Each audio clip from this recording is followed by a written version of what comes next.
Their visionary designs predate today's cars, trains, and aeroplanes by thousands of years. This is the story of how man went from inventing the wheel to conquering the skies.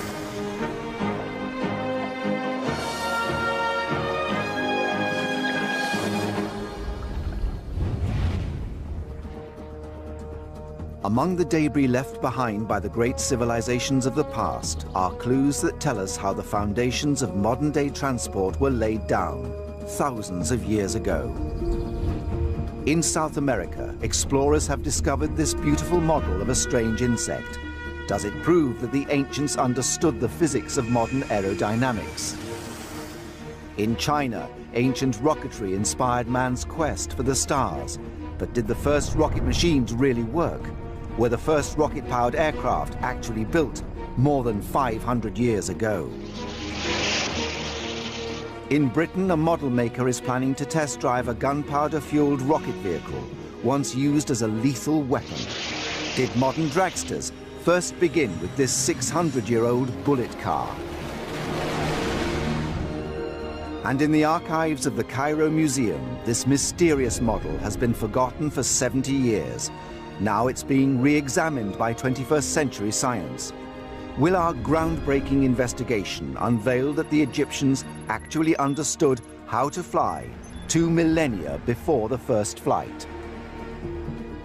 These discoveries all lead to the question, were ancient versions of cars and planes far more advanced than we originally thought?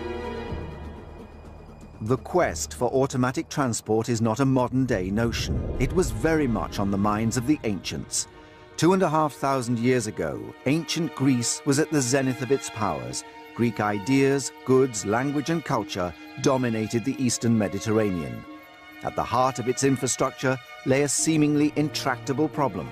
How could people avoid the need to travel hundreds of miles by sea to get to a place just 4 miles away by land? Let's say you were traveling from Athens to Sicily. You had to take your ship all the way around the outside of the Peloponnese. And when you've got a combination of currents, winds against you, and 200-meter high cliffs, it's an ideal situation for pirates who lived down in the peninsulas there to row out, throw your sailors overboard, and take over the ship. So it was a hazardous business taking your ship around rather than over. This navigation nightmare inspired the Greeks to set out on an epic building project in the 19th century.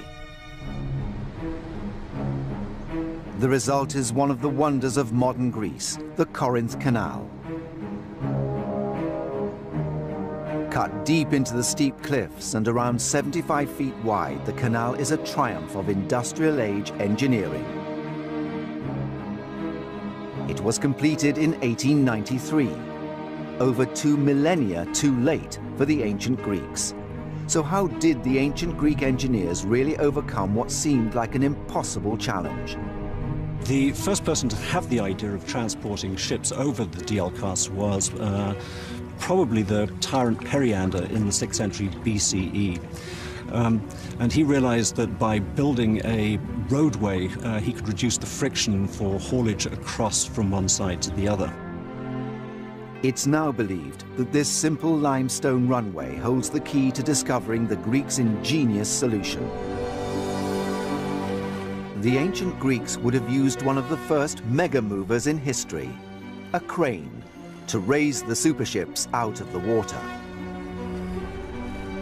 Using a sophisticated system of pulleys, the vessels were hauled onto trolleys by hordes of slaves and oxen. With the pre-cut grooves guiding the trolleys, this was the ancient world's first railway. I'm not talking about a truck that is only 2 axles with a total of 4 wheels, but I imagine something with multiple axles, with multiple wheels. And as you make up your way across the Diolkos, you have to keep the wheels of the trolley very strictly on course with these grooves. Otherwise, you get into all kinds of trouble as you pull the ship over. For over 1,300 years, the Diolkos Railway powered the trading empire of the central Mediterranean. Yet it remains one of history's great lost opportunities. In the 1st century, the brilliant inventor Heron of Alexandria developed the world's first steam ball. Had he made the small leap to mastering pistons, we would have had, perhaps, the world's first ever automated railway system. None of these innovations would have been possible without the invention of a single, simple concept: the wheel. In its 5,000-year history, the wheel has completely transformed how we travel. How did we get from this simple circle to today's monster vehicles? The answer begins with the greatest road builders and chariot makers, the Romans. They built an astonishing network of roads with staggering precision, but we're only just discovering how advanced their vehicles really were. This vehicle is called Carruca Dormitoria. In the center of this word, you already find the modern word car, which shows us the importance of the Roman technology and development. This ancient vehicle mirrors the design of the first modern-day cars, built more than 2 millennia later. The wheelbase can be reconstructed by tracks found in Roman roads, so we have an idea how broad those cars were in Roman times. 2,000 years ago, Roman cars faced tough terrain that could ruin any wooden vehicle. How did their transport survive such a battering? The answer is an early version of an essential component of today's vehicles, the suspension system. Like a modern car, this ancient vehicle has got a suspension system. The whole coach box is swinging on these ladder straps, and on one hand are suspended by those metal rings, on the other hand by this decorative and also functional element, which depicts the goddess Victoria. This technology changed the car from a method of transport to an integral part of Roman life. We're only just beginning to fully understand how much car culture was a part of the ancients' life. Here in the Evros region of northern Greece, archaeologists have uncovered a treasure trove of ancient artifacts. Professor Triantafylos is leading an investigation to discover the secrets that lie locked within this Roman burial ground. Secrets of the ancient chariot makers. Looking at the wheels of the chariots unearthed at the burial ground, we can conclude that their shape suggests a fairly advanced development. This design survived right up to the 1960s in the region's villages. The case takes another twist when the team uncovers the ancient artifacts that the Romans buried with their dead. Here in the graves where they cremated the dead, funeral gifts were placed next to the body. Generally, the artifacts are made from glass, copper, and some gold jewelry. From the chariots, there were decorative items of copper, and functional parts made from iron and copper. The Evros find is an amazing discovery. Not only was transport a vital part of life in the ancient world, but important enough to take into the afterlife. Treasures buried with the carts show the enormous value the ancients placed on their vehicles, just as many people do with their own cars today. Transport was a sophisticated and highly valued aspect of life in the ancient world that man was continuously trying to improve and develop. But a remarkable find has turned everything we thought we knew about the ancient world on its head. Within these pages are extremely advanced designs for the first fully automated car, powered by steam. The racing cars of the 21st century are built using the latest technology and travel at speeds of over 200 miles an hour. Yet these million-pound racing cars would never have made it into existence without the technical savvy of the world's first car manufacturers. In the 1400s, an Italian doctor named Giovanni Fontana developed a vehicle for the sick and immobile that was to change history. He did compile a manuscript, which is called De Rebus Bellicis, while he was a doctor, in which he describes a strange vehicle whereby an invalid could actually move himself forward, a bit like a modern wheelchair. he would pull on ropes which through pulleys would eventually turn the axles of his vehicle. Using Fontana's original designs, we can reconstruct the machine that allowed humans to power themselves for the first time.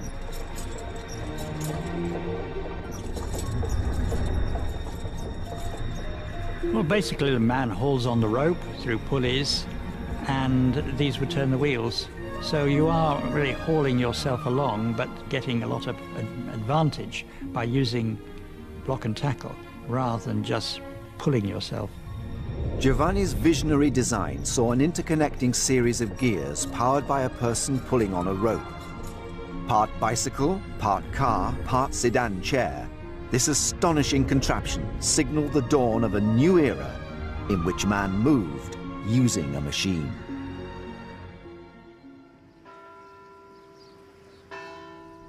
Scientist, inventor, artist, engineer, Leonardo da Vinci had one of the most brilliant minds in history. In his notebooks are the designs for machines to cause maximum destruction on the battlefield.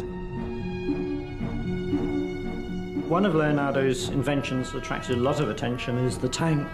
What it consists of is a conical roof with a viewing slit around the top, made of heavy planks, and around the edge of it are a series of guns which can fire in a completely all-round direction. And inside there are two cams, these things you turn, which then operate the wheels. So Leonardo envisages this device firing from all its guns, probably deafening the people inside, pushing into the enemy and causing mayhem. The exact specifications of his design remain unknown to historians today, but based on what other cannons used at the time, each gun could have fired 300-pound cannonballs at a terrified enemy.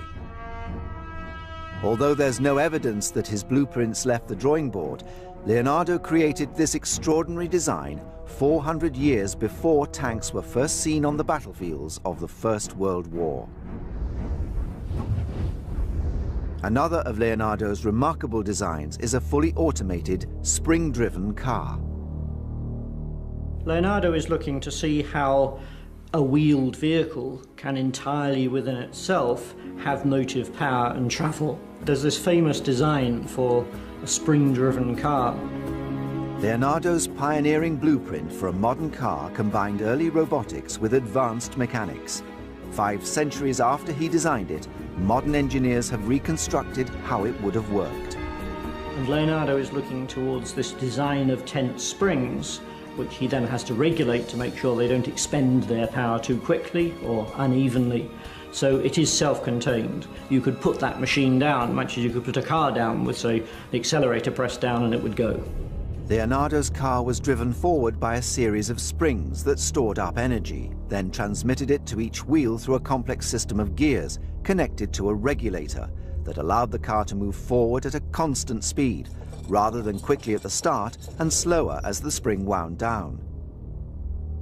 In the same way that today's cars are fueled by petrol, Leonardo's automobile was fueled by the power of a heavy-duty spring.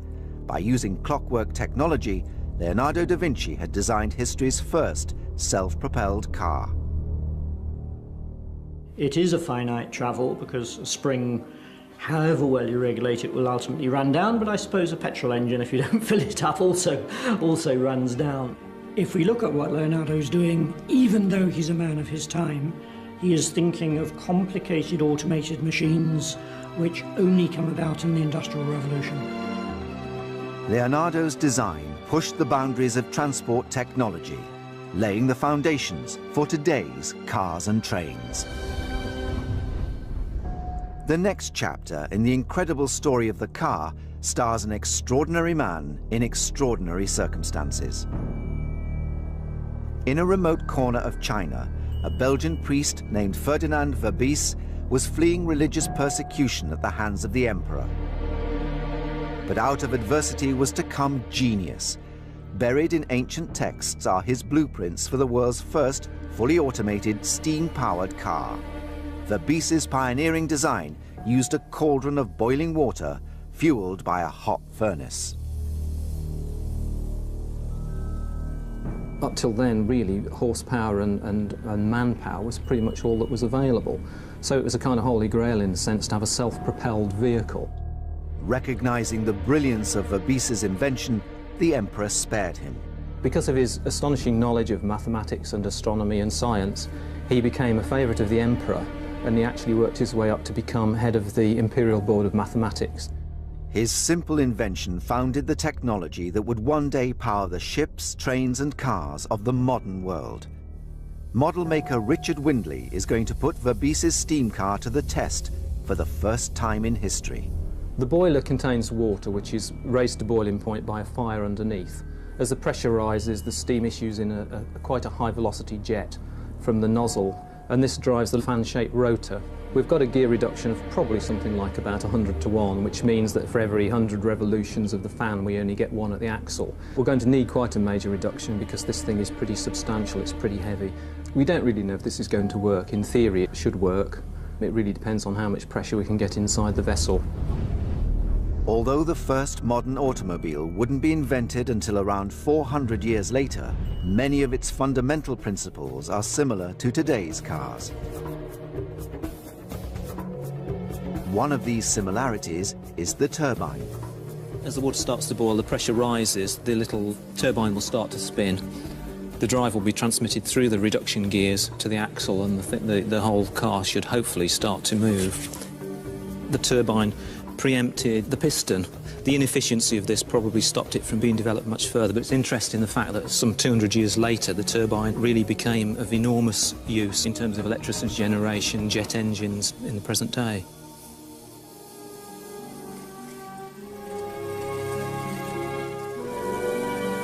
The cars, trains and ships of the Industrial Revolution all stem from a turbocharged kettle on wheels.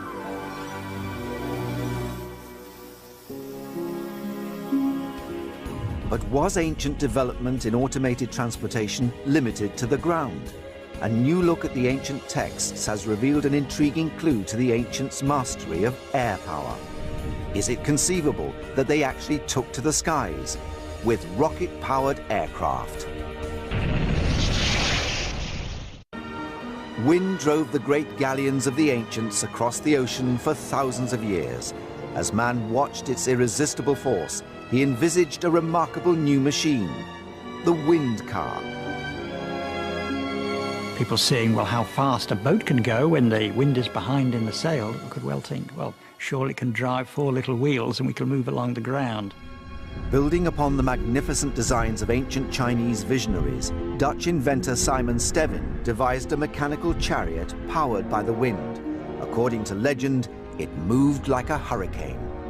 Stevin's wind-powered car was a boat on wheels. Well, some say it went at 30 or 40 miles an hour, which is not impossible. I mean, it had to have a very level ground to go along. Unreliable winds and poor road conditions meant Stevin's ideas only survive today in extreme land yachting. Instead of wind and water, man turned to an even more potent and explosive source of power, rocket-generated firepower. In the 10th century, a single invention forever changed the battlefield: gunpowder. But this volatile mix of chemicals also changed how we travel. From gunpowder came rocket technology. Ancient texts record how a Chinese official known as Wan Hu carried out a dangerous experiment using a rocket-powered engine. Rockets work by a controlled explosion or burn, pushing a force out of the back of the machine. This produces an equal force forward that propels the device. Dreaming of a journey to the stars, Wan Hu attached 47 gunpowder rockets to a wooden chair, each one lit by a servant. According to the story, he was blasted out of existence. This fantastic tale has left a baffling mystery. Could Wan Hu really have mastered rocket technology over 500 years before NASA's first manned flight? Model maker Ben Jarvis is to reconstruct Wan Hu's incredible design using bamboo, string, gunpowder, and a little guesswork. Bamboo is a very, very strong material. You can actually put a reasonable amount of pressure inside it without it bursting, much the same as carbon fibre tubes are used today in modern rockets. This is a tiny barometric altimeter. This simply measures air pressure, so we're actually going to put it on the chair, and this will be able to determine exactly how high it's gone, plus or minus a few feet. In a remote part of the countryside, Ben prepares to launch his model of Wanhu's incredible rocket chair into the skies. 600 years ago, Wanhu would have been strapped into the chair himself, risking his life in pursuit of new knowledge and grander horizons. The principles on which these gunpowder motors work are basically exactly the same as NASA's rockets. Obviously NASA use liquid fuels, which are slightly more complicated and slightly higher performance, but in terms of the combustion of materials in order to produce thrust, they're basically exactly the same. It's the moment of reckoning for the world's first rocket chair. Armed, firing in 5, 4, 3, 2, 1, ignition!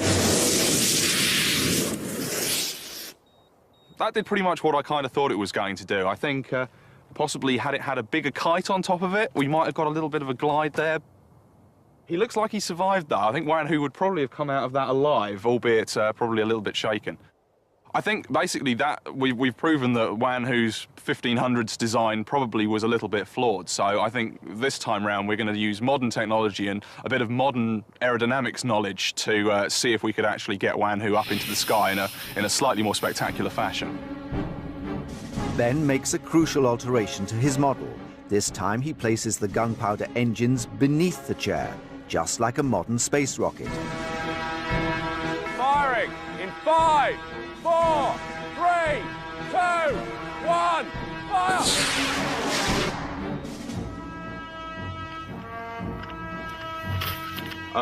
Just listening to the beeps coming out of the altimeter, it's saying that it's actually reached about 250 feet in altitude. So that's a big improvement over the 3 feet that the last one reached. So as I said, I think it's all down to modern aerodynamics. By putting some fins at the bottom and launching it upwards rather than horizontally, Wanhu went a lot further, but unfortunately I think he's probably suffered at least a broken ankle, possibly worse. So all in all, I doubt it's going to catch on as a viable form of transportation, to be honest. Today, Wanhu's remarkable legacy is written in the sky. NASA has named one of the moon's craters after him. It took the West 5 centuries to master this new Eastern rocketry, but when it did, it created a vehicle straight out of the future. In the 15th century, Venetian engineer Giovanni di Fontana unleashed the rocket car with a single brilliant invention, gunpowder fuel. Gunpowder fuel burns in an explosive but controlled way, taking place over a period of time instead of all at once. Not far from Northampton is Santapod Raceway, home of European drag racing. Here, dragsters reach speeds of over 300 miles per hour, drawing upon the explosive technology Giovanni Fontana developed 600 years earlier. It set the world record last year over the standing quarter mile at 336 miles an hour. The trouble with anything that's thrust driven like this is no drive through the wheels, so you're relying on the air to move the mass. Once the mass is moving, then the jet will actually pick up speed. It sucks air in the front, squeezes the air in the compressor, introduces fuel in the combustion chamber where it creates an explosion where you get an expansion of air and then it blows it out the back into the exhaust. But Fontana's revolutionary rocket car has never been tested in practice. Richard Windley plans to change that. Basically, all we have is a vehicle with rollers. He called it the Fleeing Tortoise, so we've some idea of the scale of it. It's powered by a standard black powder rocket. Black powder rammed into a tube under quite high pressure until it becomes almost solid. This slows the speed of burning down so it doesn't explode, although they quite often do explode as well. We're on unproven ground, really. It may go straight, it may spin round, it may overturn, it may explode. It'll be interesting to find out. It's the boom or bust moment for Fontana's rocket car.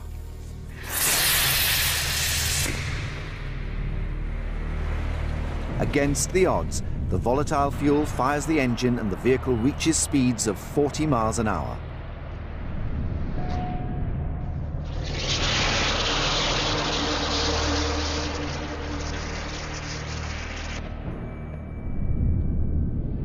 Richard's historic test run at last proves that a little-known Italian inventor is the father of today's super speedsters. Well, that seemed to be reasonably dramatic. Probably went about 30, 40 yards. Yeah, that was good. This was no innocent innovation, but a 600-year-old weapon of terror. We've got to bear in mind that these things would be carrying incendiaries. That whole thing would be flaming as it hurtled towards the enemy. If they were setting off whole barrages of these things, the effect would have been absolutely terrifying.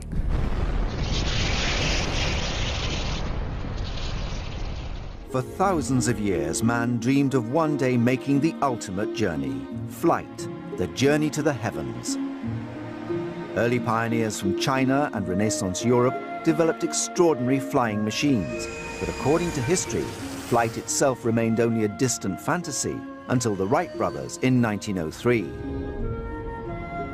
Now, new evidence threatens to rewrite the story of how we learned to fly. All across South America, from the desert plains of Peru to the jungle kingdoms of the Amazon, the indigenous people have depicted nature for centuries.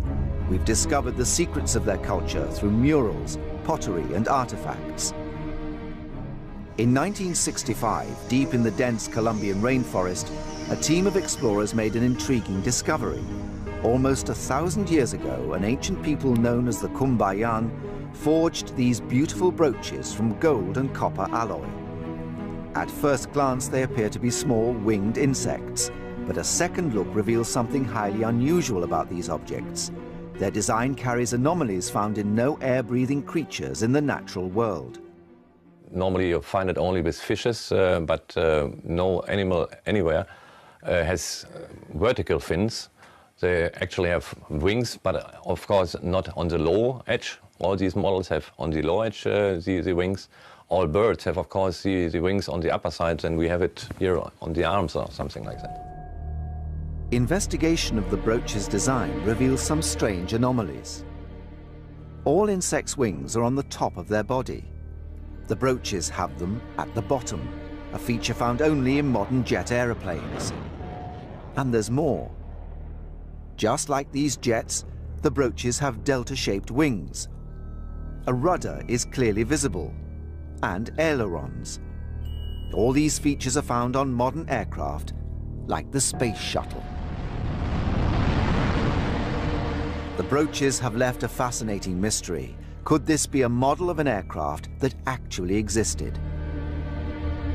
Did the ancient Cumbayans understand how to fly over 1,000 years before the first recorded flight? Peter Belting is an aerodynamics expert with experience in designing fighter jets for the German military.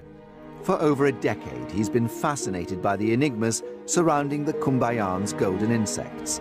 By constructing a 16:1 scale model of the artifact, he plans to determine whether this stunning brooch was more like an insect or a supersonic modern aeroplane. You have to find out during the flight, the first flight and so on, where's the center of gravity, what shape the rudder have to have, and so on. But I do it since 40 years now, and you feel that it's flying or not.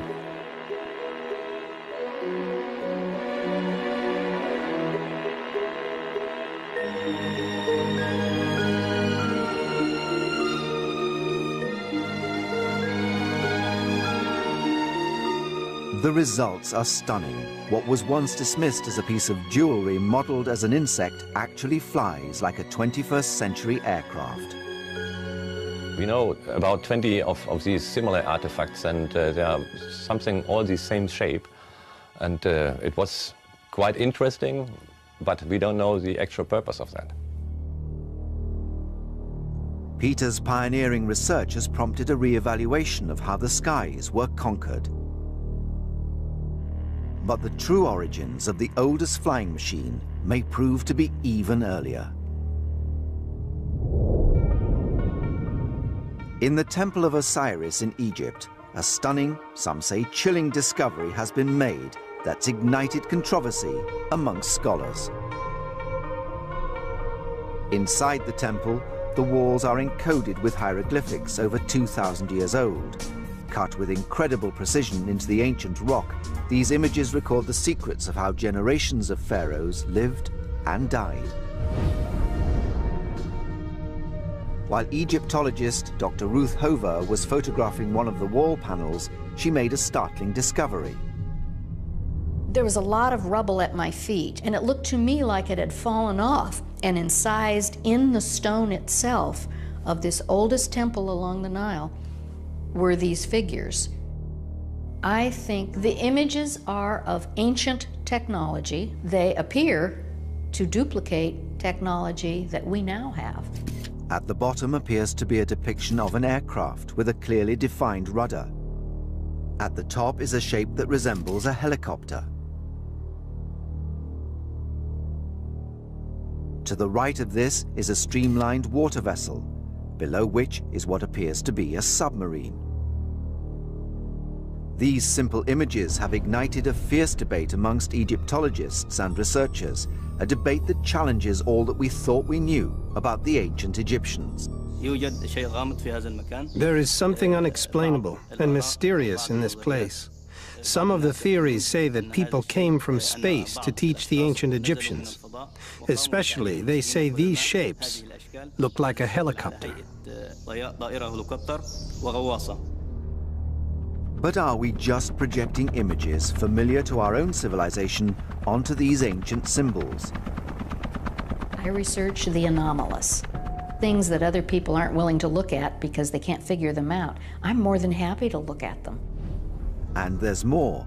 Piecing together other clues from the walls of this sacred tomb, Dr. Ruth Hover believes she's deciphered an ancient code containing a message left 2,000 years ago.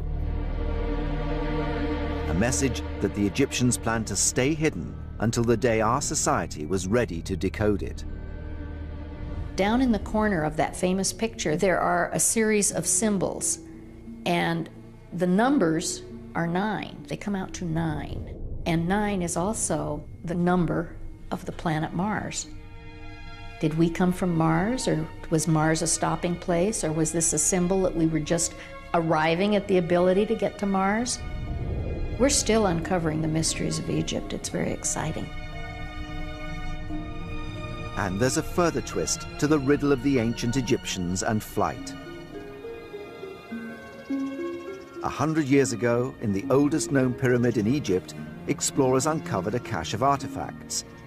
Their findings were left ignored and forgotten in the vaults of Cairo Museum for decades. Among them, this small wooden carving. It looks like a bird. It's got a beak marked on, it's got an eye marked on, it's got markings on the tail. It probably was painted with further detail. At first glance, this 2,000-year-old model may seem insignificant, yet the more the Saqqara bird is studied, the deeper the mystery surrounding it becomes. Maybe it was a toy, maybe it was a weather vane, maybe it's a model of something that actually flew. We don't know. In the sacred tombs of the pharaohs lies a treasure trove of artifacts that the ancient kings kept to help provide passage to the afterlife. Many of these beautiful objects are actually scale models, chariots, ships, or figures that the pharaohs had crafted to exacting precision. Given this evidence, the question is, could the Saqqara bird be the blueprint for an ancient aircraft?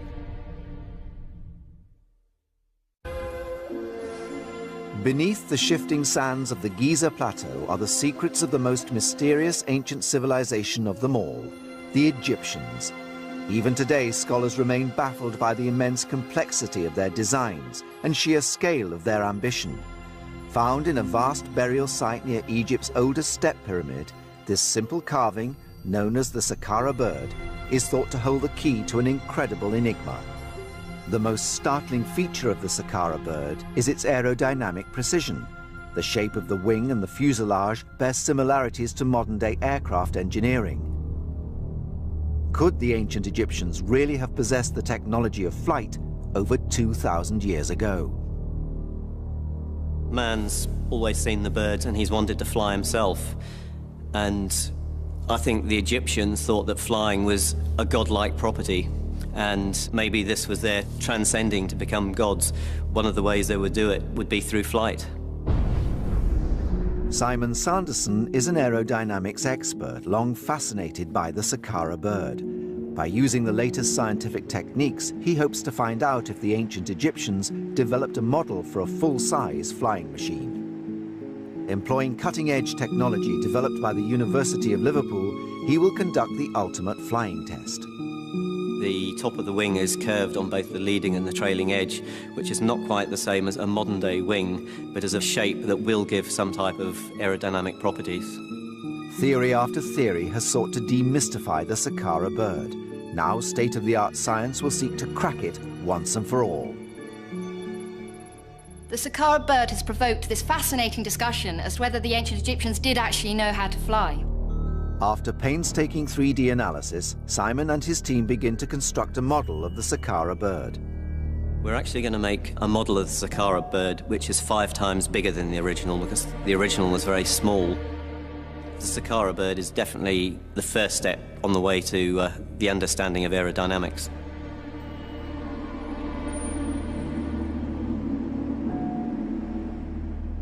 Here in Manchester, at one of the world's leading aeronautics research institutes, Simon prepares to subject the model to a series of scientific tests. This groundbreaking analysis will at last reveal the secrets of the Saqqara bird's aerodynamics. Using this high-tech wind tunnel, the team builds a complete picture of how the ancient wooden carving would have reacted had it ever flown. By introducing smoke into the tunnel, the team can see clearly whether the model has the aerodynamic properties of flight. Over 20 miles an hour. We're running the glider at a constant speed, slowly increasing the angle of attack and then measuring the forces which it's producing. That way we can learn about its flight characteristics. The results are promising. At 10 degrees we're producing about a couple of newtons of lift. Oh, 10 degrees, it's 4.5 newtons of lift. So we're actually producing 4 times the glider's own weight in lift. Yeah. So it actually would be flying there. Yeah. That's good. We're getting close to going and building a flyable Egyptian glider. Simon's findings suggest that over 2,000 years ago, the Saqqara bird may have soared high above the Egyptian desert. Yet there remains one potentially fatal flaw: stability. The question that still stands to be learned is what the stability of the Saqqara bird will be like. To crack this new challenge, Simon takes the model to the University of Liverpool, where it must face the same trials as a modern fighter jet. Using data obtained from the wind tunnel experiments, the ancient Saqqara bird is to undergo the most rigorous scientific analysis that 21st century technology can deliver. If the model fails the test, the theory that the ancient Egyptians conquered flight will collapse. Ready to go? Yep, ready for the test.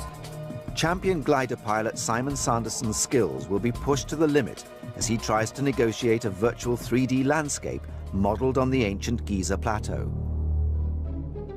Almost as soon as the flight begins, the model spirals violently out of control. Simon is left powerless as the Saqqara bird swings wildly and plummets like a stone. Completely loses it straight away. The simulator shows the Saqqara bird to be terminally unstable. It's collision with the pyramid, so I'm going to take control. I have. Because we haven't got a tailplane on this glider, we have no pitch control. It dives down, rolls over, and then just spirals into the ground. This fundamental flaw leaves the theory that the Saqqara bird flew hanging in the balance. When an aircraft is flying along, if it's disturbed by the wind or if you're controlling it in any way, you need the tail to keep it on the straight and level. I mean, if you pitch up and there's nothing to stop you or bring you back down, you're just going to keep going up and up and up and stall. Without a tailplane, it makes it very, very difficult for aircraft to fly. But what if the Saqqara bird did in fact once have a tailplane? At the rear of the carving, a segment has broken away at precisely the point where a tailplane would have been fitted. Back at the wind tunnel, Simon and his engineers make the crucial adjustments to the model. With the tailplane added, the revamped Saqqara bird produces a completely new set of aerodynamic data. No one knows if the modifications will be enough to save the Saqqara bird from once again coming crashing down to Earth. Feeding this new data into the flight simulator, Simon will carry out the final test flight of the Saqqara bird. These last few minutes will determine whether his mission ends in success or failure.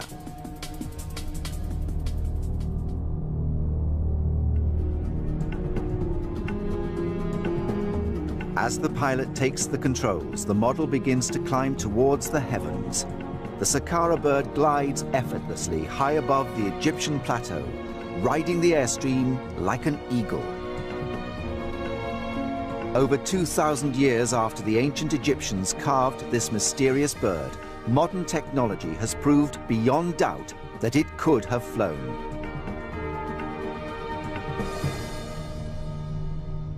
It was incredible. The Egyptians had very sophisticated knowledge in other areas, so why not in aerodynamics as well? There remains another unanswered question. Could the Egyptians have stumbled unwittingly upon a brilliant design, never realizing its incredible aerodynamic properties? The ancient Egyptians had this model and held it out in the wind, which is probably their equivalent of a modern-day wind tunnel.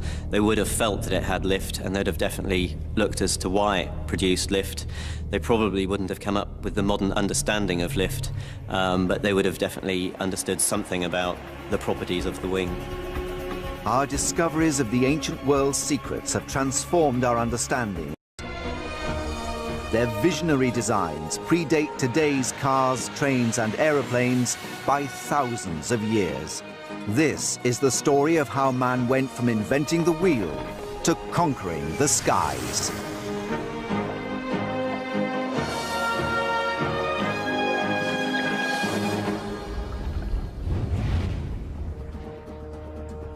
Among the debris left behind by the great civilizations of the past are clues that tell us how the foundations of modern-day transport were laid down thousands of years ago.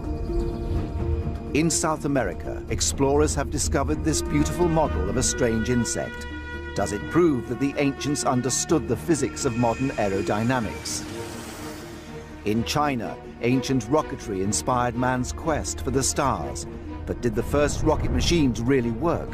Were the first rocket-powered aircraft actually built more than 500 years ago? In Britain, a model maker is planning to test drive a gunpowder-fueled rocket vehicle, once used as a lethal weapon. Did modern dragsters first begin with this 600-year-old bullet car? And in the archives of the Cairo Museum, this mysterious model has been forgotten for 70 years. Now it's being re-examined by 21st century science. Will our groundbreaking investigation unveil that the Egyptians actually understood how to fly 2 millennia before the first flight? These discoveries all lead to the question, were ancient versions of cars and planes far more advanced than we originally thought? The quest for automatic transport is not a modern-day notion. It was very much on the minds of the ancients. 2,500 years ago, ancient Greece was at the zenith of its powers. Greek ideas, goods, language, and culture dominated the Eastern Mediterranean. At the heart of its infrastructure lay a seemingly intractable... I'm not talking about a truck that is only 2 axles with a total of 4 wheels, but I imagine something with multiple axles, with multiple wheels. And as you make up your way across the Diolkos, you have to keep the wheels of the trolley very strictly on course with these grooves. Otherwise, you get into all kinds of trouble as you pull the ship over. For over 1,300 years, the Diolkos Railway powered the trading empire of the central Mediterranean. Yet it remains one of history's great lost opportunities. In the 1st century, the brilliant inventor Heron of Alexandria developed the world's first steam ball. Had he made the small leap to mastering pistons, we would have had, perhaps, the world's first ever automated railway system. None of these innovations would have been possible without a problem. How could people avoid the need to travel hundreds of miles by sea to get to a place just 4 miles away by land? Let's say you were traveling from Athens to Sicily. You had to take your ship all the way around the outside of the Peloponnese. And when you've got a combination of currents, winds against you, and 200-meter high cliffs, it's an ideal situation for pirates who lived down in the peninsulas there to row out, throw your sailors overboard, and take over the ship. So it was a hazardous business taking your ship around rather than over. This navigation nightmare inspired the Greeks to set out on an epic building project in the 19th century. The result is one of the wonders of modern Greece, the Corinth Canal. Cut deep into the steep cliffs and around 75 feet wide, the canal is a triumph of industrial age engineering. It was completed in 1893. Over 2 millennia too late for the ancient Greeks. So how did the ancient Greek engineers really overcome what seemed like an impossible challenge? The first person to have the idea of transporting ships over the Diolkos was probably the tyrant Periander in the 6th century BCE. And he realized that by building a roadway, he could reduce the friction for haulage across from one side to the other. It's now believed that this simple limestone runway holds the key to discovering the Greeks' ingenious solution. The ancient Greeks would have used one of the first mega movers in history, a crane, to raise the superships out of the water. Using a sophisticated system of pulleys, the vessels were hauled onto trolleys by hordes of slaves and oxen. With the pre-cut grooves guiding the trolleys, this was the ancient world's first railway.